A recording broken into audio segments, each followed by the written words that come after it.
ಇಲ್ಲ, ಅದು ಈ ಜಾಗ ಸಿಗೋಕ್ಕೂ ಒಂದು ಕಾರಣ ಇದೆ. ವಿ ಹ್ಯಾಡ್ ಒನ್ ಮಿಸ್ಟರ್ ಶ್ಯಾಮೇಗೌಡರು ಅಂತ ಇದ್ರು. ಒಂದಿನ ನಲ್ಲಿ I was there in the Koti school. One day he came to me said, sir ನನ್ನ ಹೆಸರು ಹೀಗೆ ಅಂತ ಹೇಳಿ. ಸೊ ಸರ್ ನನ್ನ ಹತ್ರ ಒಂದು ಜಾಗ ಇದೆ, ಅದು ನಿಮಗೆ ಕೊಡಬೇಕು ಅಂತ ಮಾಡಿದ್ದೀನಿ ಅಂದರು. ಸರ್ ನಂಗೆ ಜಾಗ ಬೇಡ ಸರ್ ಅಂತ ನಾನು ಹೇಳಿದೆ. ನಂಗೆ ದಯವಿಟ್ಟು ಜಾಗ ಬೇಡ ಸರ್, ನಾನು ಇಲ್ಲೇ ಸಂತೋಷವಾಗಿದ್ದೀನಿ, ನಂಗೆ ಬೇಡ. ಇಲ್ಲ ಸರ್ ನೀವು ನೋಡಲೇಬೇಕು, ಮಾಡಲೇಬೇಕು. ಆಯಿತು, ಮುಂದಿನ ವಾರ ನೋಡೋಣ. ಸೊ ಅಗೇನ್ ಈ ಕೇಮ್ ನೆಕ್ಸ್ಟ್ ವೀಕ್. ಸರ್ ಆ ಜಾಗ ನನಗೆ ಯಾಕೋ ನಿಮಗೆ ಕೊಡಬೇಕು ಅನಿಸುತ್ತೆ, ನಿಮ್ಗೆ ಕೊಟ್ಟರೆ 100 ಜನಕ್ಕೆ ನೀವು ಓದಿಸ್ತೀರಿ, ಆಮೇಲೆ ಈ ಸತಿ ಬೇಡ ಸರ್, ಮುಂದಿನ ಸತಿ ಇನ್ನೊಂದು ತಿಂಗಳು ಬಿಟ್ಟು ಈ ಕೇಮ್. ಸರ್ ಏನಾರಾಗಲಿ ನಾನು ಈ ಜಾಗ ನಿಮಗೇ ಕೊಡೋದು. ಓಕೆ, ಈ ಜಾಗ ನಿಮಗೆ ಜೇಬಲ್ಲಿ ತೆಗೆದು 100 ರೂಪಾಯಿ ಇತ್ತು, 100 ರೂಪಾಯಿ ತೊಗೊಂಡು ಇದೇ ಅಡ್ವಾನ್ಸ್ ಅಂತ ಹೇಳಿ ಹೋದರು. ನಾನು ರೇಟು ಕೇಳಿಲ್ಲ, ಏನೂ ಮಾಡಿಲ್ಲ. ದೆನ್ ಒಂದು ವಾರ ಬಿಟ್ಟು ಬಂದರು. ಸರ್ ಅಡ್ವಾನ್ಸ್ ಕೊಟ್ಟಿದ್ದೀರಿ 100 ರೂಪಾಯಿ, ನಿಮ್ಗೆ ಜಾಗ ತೋರಿಸ್ತೀನಿ ಬನ್ನಿ ಅಂತ ಕರ್ಕೊಂಬಂದ್ರಿ. I saw that land. ನನಗೆ ಏನಪ್ಪ ಇಷ್ಟು ದೂರ ಇದೆ, ಈ ಜಾಗದಲ್ಲಿ ಎಲ್ಲಿ ಮಾಡೋದು? ಫುಲ್ ಪ್ಲೇ, ರೋಡ್ ಇಲ್ಲ, ಏನಿಲ್ಲ, ಬ್ರಿಡ್ಜ್ ಬೇರೆ ಮುಂಚೆ. ರೋಡ್ ಇಲ್ಲ, ಕಪ್ಪು ಮಣ್ಣು ಮಿಸ್ ಕಾಡ್ತದೆ. But he was unwavering.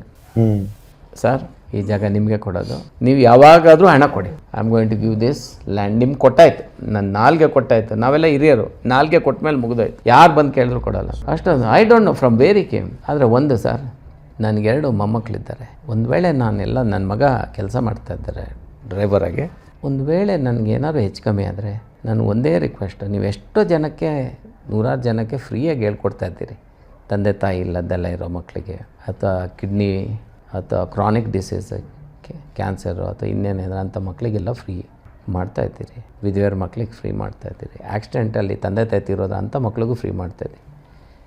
ನನಗೊಂದು ರಿಕ್ವೆಸ್ಟ್, ಎಲ್ಲರೂ ನಾನು ತೀರೋಗ್ಬಿಟ್ರೆ ನನ್ನ ಮಗ ಕಷ್ಟ ಆದರೆ ನನ್ನ ಮಗನ ಓದಿಸ್ತೀರಾ ನೀವು?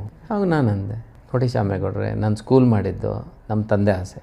ಸೊ ಹಾಗಾಗಿ ಎಷ್ಟು ಮಕ್ಕಳು ನಮ್ಮಲ್ಲಿ ಓದ್ತಾ ಇದ್ದಾರೆ, ನೀವೇ ಬಂದು ಈ ಜಾಗ ಕೊಡ್ತೀನಿ ಅಂತ. ನಾನು ನಿಮ್ಮ ಮಕ್ಳಿಗೆ ಓದಿಸಲ್ವ? ನೀವು ನನ್ನ ನಾಲ್ಗೆ ಕೊಟ್ಟಿದ್ದೀರಿ, ನಾನು ನಿಮ್ಗೆ ಕೊಟ್ಟಿದ್ದು ಬರೀ 100 ರೂಪಾಯಿ, ನೀವು ನಂಗೆ ನಾಲ್ಗೆ ಕೊಟ್ಟಿದ್ದೀರಿ. ಇವತ್ತು ನಿಮ್ಗೆ ಹೇಳ್ತಾ ಇದ್ದೀನಿ, ನಮ್ದು ಎಲ್ಲಿ ತನಕ ಕಾಲೇಜ್ ಆಗುತ್ತೋ ಅಲ್ಲಿ ತನಕ ನಿಮ್ಮ ಮಕ್ಕಳಿಗೆ ನಾನು ಓದಿಸ್ತೀನಿ ಫ್ರೀಯಾಗಿ, ನೀವು 1 ರೂಪಾಯಿ ಕೊಡೋದು ಅಂತ ಹೇಳಿದೆ. ಅವ್ರಾಗಿ ನನ್ನ ರಿಜಿಸ್ಟ್ರೇಷನ್ ಆಮೇಲೆ 2-3 ವರ್ಷ ಆದಮೇಲೆ ಅವರು ಹಣ ಕೊಟ್ಟು ರಿಜಿಸ್ಟ್ರೇಷನ್ ಮಾಡ್ಕೊಂಡು ಆಮೇಲೆ ಅವ್ರು ತೀರೋಗ್ಬಿಟ್ರು. ಆದರೆ ಅದು ನಾನು ಅವ್ರಿಗೂ ಕೊಟ್ಟಿದ್ದ ನಾಲ್ಗೆ ನಾನು ಯಾವಾಗ ಇವತ್ತು ಜ್ಞಾಪಕ ಮಾಡ್ಕೊಂಡೆ. 2 ಮಕ್ಕಳು ನಮ್ಮಲ್ಲಿ PUC ಹೋದರೆ ಇವತ್ತು ಇಂಜಿನಿಯರ್ಸ್ ಆಗಿದ್ದಾರೆ, ದೇವ್ರು ಒಳ್ಳೇದು ಮಾಡಲಿ.